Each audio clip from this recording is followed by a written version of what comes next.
जय हिंद। देखिए, फ्रांस और पाकिस्तान के रिश्ते एकदम बर्बादी के कगार पे आ गए हैं। 1 साल पुराना मामला था जो ब्लास्फेमी यानी चार्ली हेब्डो के मैगजीन को लेकर हुआ था, जिसमें आग लगाने के काम किए थे तुर्की के ये तैयबुल अर्दोगान। ये अपने आप को पता नहीं क्या इर्तुगुल गाजी समझ रहे हैं, ये सोच रहे हैं कि पुराना वाला इनका ऑटोमन साम्राज्य है, यहाँ पे कुचा के चल जाएंगे। अभी यहाँ पर ये मामला काफ़ी पुराना है। देखिए, फ्रांस जो है वहाँ पे हर देश का अपना अलग अलग संविधान होता है। तो ये जो फ्रांस है, यहाँ की एक मैगजीन है, यहाँ फ्रांस में पेरिस में मैगजीन छपती है चार्ली हेब्दो।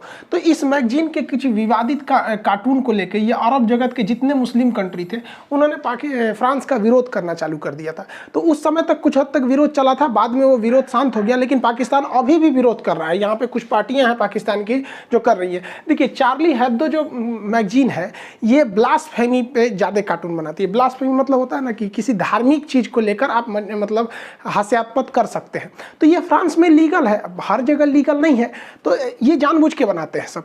इससे कि चार्ली हेब्दो की मैगजीन की बिक्री भी बढ़ गई। जैसे जैसे ये कार्टून बनाया ये बिक्री बढ़ते गई। किसी चीज़ से विवाद होता है तो उसका ऑटोमेटिक प्रचार होने लगता है। जैसे आप देखेंगे भारत में तांडव मूवी थी, तांडव मूवी को कौन जान रहा था, लेकिन ऐसा ना एक कोई सीन आया था इसमें जिसको बाद में कट कर दिया गया। अमेजॉन प्राइम में आया था तो सीन को कट कर दिया गया। उसके बाद से गवर्नमेंट ने कहा कि चलो भाई अब ठीक है। यहाँ पर बहुत सारे लोगों ने उसी वजह से तांडव देख लिया। इतना बवाल हुआ था कि हमको फुर्सत नहीं होता है कि मूवी देखे, लेकिन हम भी देख लिए तांडव। पूरी भारत की राजनीति का पोल खोल के रख दिया इस मूवी में। लेकिन एक सीन गड़बड़ था कि नहीं था, इस ससुरे सब जानबूझ के ऐसा कर देता है सब कि मेरी मूवी का क्या हो सके, प्रचार हो सके। वैसे ही चार्ली हेब्दो करता है। ब्लास्फेमी उसे कहते हैं किसी धार्मिक रूप से वो मतलब आप हास्यास्पद कार्टून वगैरह बना सकते हैं। तो ये फ्रांस में लीगल है, तो पाकिस्तान वाला कह रहा है हम इसे इलीगल कहते हैं। अरे भैया, पाकिस्तान में बुर्का पहनना लीगल है तो फ्रांस में इलीगल है, तो तुम्हारे देश का कानून अपने देश का देखो ना। यहाँ पे पूरी दुनिया को काहे लिए लेके चल रहा है तुम। देखिए, अगर हकीकत में देखेंगे तो इन सबके पीछे तुर्की का हाथ था। तुर्की जो है अपने आप को मुस्लिम जगत का सुप्रीम पावर घोषित करना चाहता है। तो तुर्की के जहाज को लीबिया में फ्रांस के जहाज ने मारकर गिरा दिया।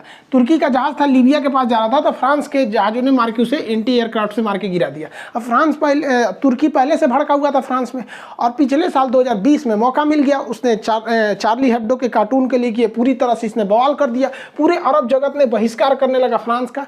कुछ हद तक फ्रांस की अर्थव्यवस्था भी डगमगा गई थी शुरुआती दौर में, लेकिन फ्रांस को भी पता था कि ये लोग बरसाती में ढक है, भो भो भो करके शांत हो जाएंगे। लेकिन इन लोग का कोई दूर तक का प्लानिंग तो होता नहीं है। अगर आप किसी भी मुस्लिम कंट्री से देख लिए या अरब जगत के किसी भी कंट्री से, उनसे पूछिएगा कि आगे आपका 10 साल आगे का फ्यूचर प्लान क्या है, उनको कुछ नहीं पता है। यही जो ये बवाल करके रख दिया, इसमें फंस गया। इमरान खान के यहाँ पे पूरी दुनिया में बहिष्कार हुआ था, मुस्लिम कंट्री में पाकिस्तान ने भी बहिष्कार किया था उसका। उस समय हम वीडियो बनाए हुए थे। उस समय इतना भयानक ही लोगों ने बहिष्कार कर दिया था फ्रांस का कि फ्रांस के राष्ट्रपति प्रधानमंत्री के ऊपर जूता का ई करके पोस्टर निकाला था। और हद बेशर्मी इन लोग की देखिए कि इन्होंने अपनी संसद भवन में एक प्रस्ताव पारित हो गया कि पाकिस्तान का वह राजदूत जो फ्रांस में बैठा है उसे वापस बुलाया जाए। तो जब ये प्रस्ताव पाकिस्तान के संसद से पारित हो गया तब पता चला कि पाकिस्तान का कोई भी राजदूत फ्रांस में बैठा ही नहीं है। इन लोग का ससुरों का मुंह लजा गया। अब इसी बीच इसमें पाकिस्तान में बहुत जो बवाल हो रहा था, उसी बीच एक तहरीके लब्बैक पाकिस्तान की पार्टी है। तहरीके लब्बैक पाकिस्तान पूरा नाम है इसका। अब ये थोड़ा सा ज़्यादा धार्मिक कट्टर है।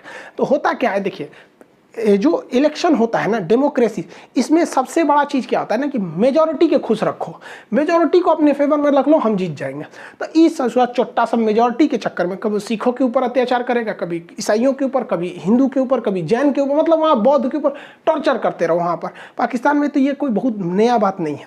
तो इन लोगों ने बढ़ चढ़ के हिस्सा लिया कि फ्रांस को तो बर्बाद कर देंगे, ये कर देंगे। तो उस समय कोरोना था, तो इमरान खान ने इन लोग को समझाया कि देखो भैया 2020 है तो हम 2021 में फ्रांस के खिलाफ बहुत बड़ा एक्शन लेंगे, उनके राजदूत वगैरह को बाहर निकालेंगे। तो ये शांत बैठ गया सब।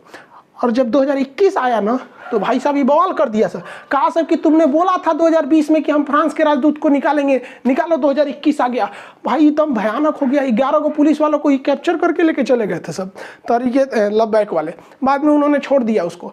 अब इमरान खान दोनों डबल समस्या में पड़ गए कि ऐसा मैटर जो पूरी दुनिया भुला चुकी है उसमें किसी राजदूत को लौटा देना मतलब अपने रिश्ते को ख़राब करना है। लेकिन ये लोग सुधर नहीं रहे। और यहाँ पर अभी ये तहरीके लबैक पार्टी जो है वहाँ पर, इसको काफ़ी ज़्यादा ग्राउंड मिल रहा है वहाँ पर। प्रचार छोटी मोटी पार्टियाँ क्या चाहती हैं, उल्टा सीधा बयान दे दो, ये कर दो, ताकि न्यूज़ में रहें हम, ताकि अगली बार में ये हो सके। ये लोकतंत्र में ये बहुत ख़राब खेल होता है। Kick out the France ambassador, France के राजदूत को बाहर निकालो। अब बताइए, फ्रांस के राजदूत को बाहर निकाल देने से इनका समाधान हो जाएगा? कोई समाधान नहीं होने वाला है। ये लोग रैली पे रैली करते जा रहे हैं। अब ये देखिए, ये रैली में ये बेचारा बचवा है, इसको क्या पता है कि राजदूत क्या चीज़ होता है? कोई पता नहीं है। लेकिन फ्रांस के राजदूत को बाहर ले जाए गए हम। ये देखिए, इसको कुछ पता नहीं है। बाबू लोग, तुम लोग पढ़ लो, अब्बा के कहने पे मत आओ। अब्बा तो पंचर साटिए रहे हैं, अब ऐसे ही तुम लोग भी करेगा ना तो बड़ा होकर तुम लोग भी पंचर साटेगा। लो तो पंचर मत साटो, वरना तुमको तो पता ही है, नहीं तो कुछ नहीं होगा तो चौराहा बैठ के मीट काटेगा तुम, बकलोल कहीं का। बताइए, ये उम्र है बच्चों को यहाँ पे ले आने का। बैनर से छोटा ही बेचारा ये है, क्या कीजिएगा। 18-19 को पैदा होने से तो कोने काम आएगा, से कोनो बर्तन धोएगा, कोनो बकरी काटेगा, कोनो पंचर साट। एक दो गो रहे सब तब ना आदमी बहुत बेहतरीन नाम रखता है। इन सोचो इनको नामों कौन ची होगा, छोटका मझिला पतरका, यही सब करेगा सभी। पाकिस्तान की सरकार को भी वहाँ के आवाम को समझाना चाहिए कि देख बाबू, अगर फ्रांस के राजदूत को हम लौटा दिए तो चलो, क्या अगले दिन अमेरिका में भी ऐसा कार्टून बनेगा तो अमेरिका के राजदूत को भी बाहर निकाल दो, रूस के राजदूत को बाहर निकालो, चीन के राजदूत को बाहर निकालो। पता चला पूरे दुनिया के राजदूत को निकालो तो खाओगे तुम लोग कौन चाहिए? तो सोचा तुमने क्या सही से रोटी चावल नहीं मिलता, उस पर से नफासत देखो इतना। और फ्रांस ने तो अपने यहाँ अपने एडवाइजरी जारी कर दिया है कि जो भी लोग फ्रांस में बिजनेस करने के लिए गए हैं, वो 4000 के लगभग लोग हैं, वो वापस आए। और फ्रांस ने अपने दूतावास में राजदूत को छोड़ा है, वहाँ पे लगभग 15 जो डिप्लोमेट होते हैं, राजनयिक होते हैं, उन्हें वापस बुला लिया है। और अब तब हुआ है पाकिस्तान के असेंबली में भी ये प्रस्ताव गया है कि राजदूत को निकाला जाए कि नहीं निकाला। बताइए, ये मैटर, धार्मिक मैटर को राजनीतिक मैटर बना दिया है यहाँ पर। और यही वजह है कि पाकिस्तान बर्बाद हुआ वहाँ पर। अगर फ्रांस के राजदूत को पाकिस्तान लौटा देता है तो एकदम रिश्ते खत्म हो जाएंगे, क्योंकि पाकिस्तान का कोई राजदूत फ्रांस में बैठा नहीं है। एक ही रास्ता, यही राजदूत, अगर इसको भी लौटा देंगे तो पूरी रिश्ते खराब हो जाएंगे, पूरी दुनिया में इनका कॉन्फिडेंस लो हो जाएगा। और ट्रेड में तो इन्हीं लोग को फायदा होता था, फ्रांस को ये ज़्यादा बेच पाते थे। ट्रेड में लॉस अलग हो जाएगा इन लोग को, पाकिस्तान वाले को। वैसे भी इनकी अर्थव्यवस्था कर्जा के दौर पे चल रही है यहाँ पर। और इस सब को देखते हुए फ्रांस ने भी इन लोग को चिपका दिया है। क्या कहा है कि फ्रांस ने पाकिस्तान को दिया था मिराज 2000 जहाज। ये मिराज 2000 जहाज भारत के पास भी बहुत ज़्यादा संख्या में है। जहाज का नाम है, ये संख्या नहीं है, 2000 मॉडल नंबर है यहाँ पर। ये जहाज बड़ी पुराने हैं, लेकिन उस समय के बहुत घातक थे। आज यही वो मिराज जहाज है जो कारगिल की लड़ाई में बहुत महत्वपूर्ण भूमिका निभाया था। तो फ्रांस ने कह दिया कि देखो भैया, ये जो मिराज जहाज है, इसका जितना पार्ट पुर्जा है, ये पार्ट पुर्जा अब हम नहीं देंगे, तुम लगा लो। तो ये बेचारा इमरान खान ने चाइना को बोला कि हमारा पार्ट पुर्जा आप दे दीजिए। तो चाइना ने कहा ठीक, हम दे देंगे। तो पाकिस्तान के पायलट ने कहा कि ना, हम ना उड़ाएंगे। सोचा चाइनीज पार्ट पुर्जा रास्ता में बंद हो जाएगा, कोई गारंटी नहीं है। फंस गया, इनका डिफेंस सिस्टम भी फंस गया यहाँ पर। क्या होगा देखिए, जब कभी पंचर साटने वाले लोग रफाल बनाने वाले लोग को चैलेंज करेंगे ना, तो यही होगा। पाकिस्तान की अर्थव्यवस्था में सबसे ज़्यादा योगदान इनको मीट काटने में होता है। सोच रहा कुछ नहीं मिला तो बकरी लेके 4 जगह काटने लोगों। और ये लोग चैलेंज कर रहे हैं दुनिया के सबसे बड़े जहाज एयरबस बनाने वाली कंपनी को। हद होती है इन लोग की। देखिए, पता नहीं सोच रहा कोने नशा में रहता है सभी। फ्रांस से संबंध टूटने में ना इनको एक और जबरदस्त घाटा लगेगा, GSP+ स्टेटस का।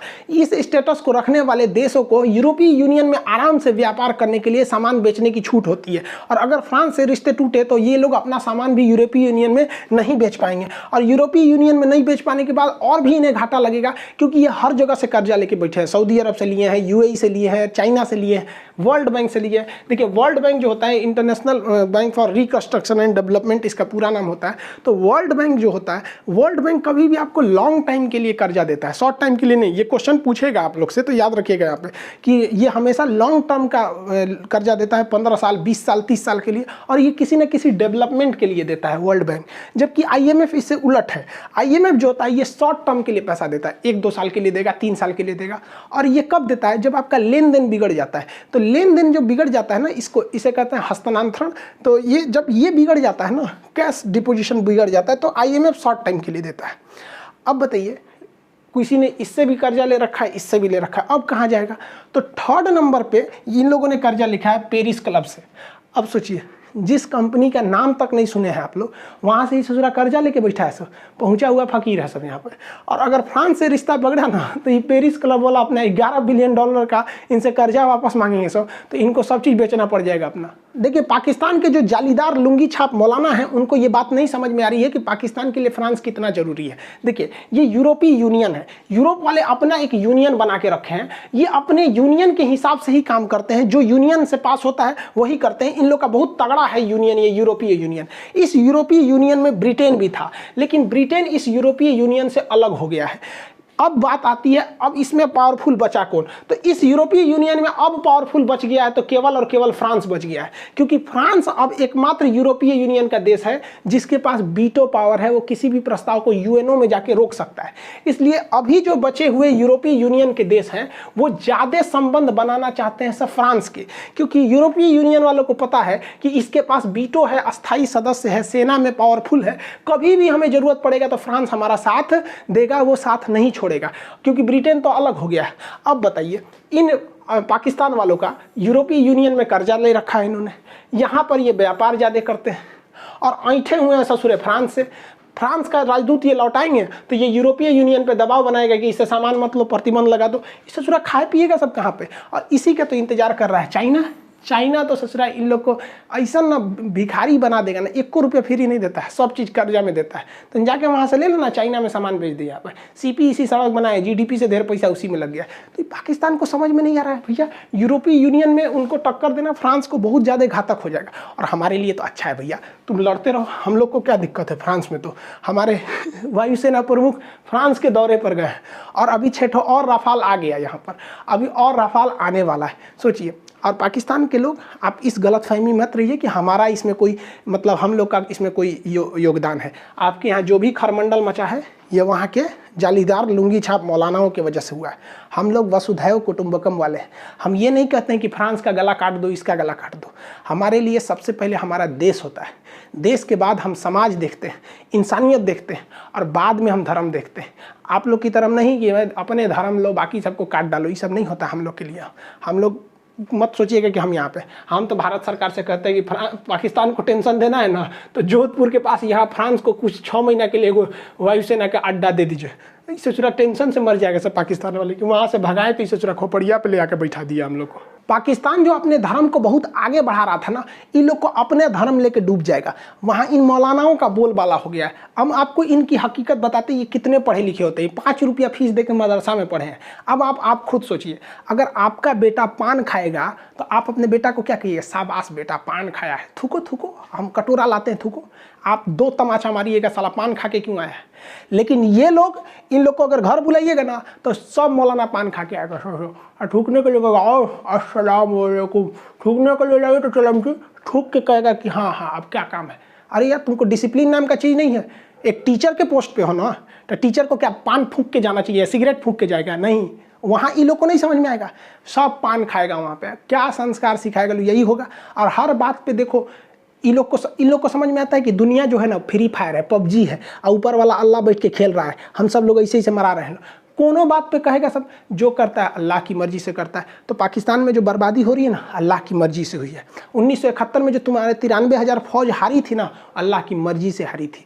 2014 में मोदी जी जीते ना, अल्लाह की मर्जी से जीते। सर्जिकल स्ट्राइक पे ठोकाए, अल्लाह की मर्जी से। एयर स्ट्राइक में ठोकाए, अल्लाह की मर्जी से। कहो, हर बात में अल्लाह की मर्जी से बोलता है सब। एनआरसी भी आ रहा है ना, तो किसके मर्जी से? पत्ता भी नहीं हिल सकता है बिना अल्लाह की मर्जी के। तो एनआरसी भी आ रहा है अल्लाह की मर्जी से, सीए भी आ रहा है उसी की मर्जी से, और ये कोरोना भी आया अल्लाह की मर्जी से। हद है यार, जो अच्छा चीज़ होता है उस पर ये लोग बोलते हैं कि अल्लाह की मर्जी से हो रहा है, और जो गलत चीज़ होता है वो बोलेगा सर कि हम लोग की मर्जी से होता है। अगर हर काम भगवान की मर्जी से हो या हर काम अल्लाह की मर्जी से हो तो हमरा को कोई क्यों नरक में डालेगा? हम किसी को गोली मार देंगे, भगवान हमको नरक में डालेगा कि खान साहब तुम गोली मारे थे। हम कहेंगे हम क्या मारे थे? आप ही का तो मौलाना सिखाया था कि हर काम अल्लाह की मर्जी से होता है, आप जाइए नरक में, हमको क्या डाल रहे हैं आप? हर बात पे ये लोग को देश डुबा देगा सब। सब माथा इस कौन कहाँ करता है, सब समझ में नहीं आता यार।